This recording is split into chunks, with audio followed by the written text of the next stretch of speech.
자, 그리고 대구 하면 박근혜 전 대통령의 정치적인 고향으로 알려져 있죠. 오늘 합동연설회에서 박 전 대통령 사면 관련해서 후보들의 언급이 있을지도 궁금합니다.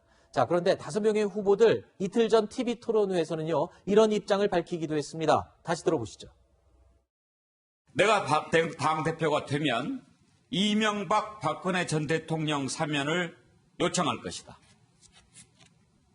네. 이준석 후보 왜 반대하십니까? 본인의 정치적 이해관계에 따라서 움직일 것으로 판단되기 때문에 저희가 비밀을 살필 필요가 없다 이렇게 판단하고 사면은 문재인 대통령의 결단의 문제입니다. 따라서 우리가 애걸할 것이 아니라 자, 문재인 대통령에게 사면을 건의할 것이냐, 박근혜 전 대통령에 대한 사면을 건의할 것이냐라는 질문에 화면에 보신 것처럼 이준석, 나경원 두 후보만 X표를 들었습니다. 사면에 대한 찬반이 아니라 사면 요청에 대한 찬반이긴 하지만요.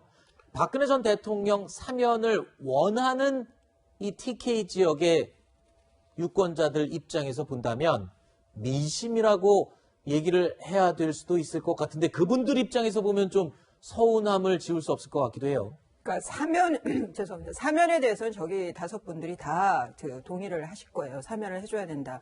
하지만 그 과정에 있어서 국민의힘에서 적극적으로 나서서 사면을 요청을 할 거냐, 아니면은 문재인 대통령의 그 결자 해지 그리고 지금 돌아가는 정치 상황에서 전국 상황에서 사면을 안 할 수가 없는 상황이 올 거다. 그러면 당연히 자연스럽게 사면이 될 텐데 굳이 국민의힘에서 나설 필요가 없다라는 의견도 있거든요. 이게 서로 적극적으로 나서야 그렇죠. 된다. 아니면은 당연히 그런 순간이 올 거다라는 그 의견이 갈리고 있어요. 거기에 대해서 지금 나경원 후보나 이준석 후보나 그런 상황에 올 거다. 그리고 이것은 문재인 대통령이 책임을 져야 할 문제다라고 이제 공을 넘긴 거죠. 네. 저는 뭐 영남권이나 그리고 국민의힘의 굉장히 강경 유권자들의 경우에도 이것도 상황이 달라요. 그런데 지금 글쎄요, 이게 국민의힘에서 이 사면이라는 것도 지금 민주당도 요동칠 만한 그 강경 지지층들의 반발을 불러오면서 이낙연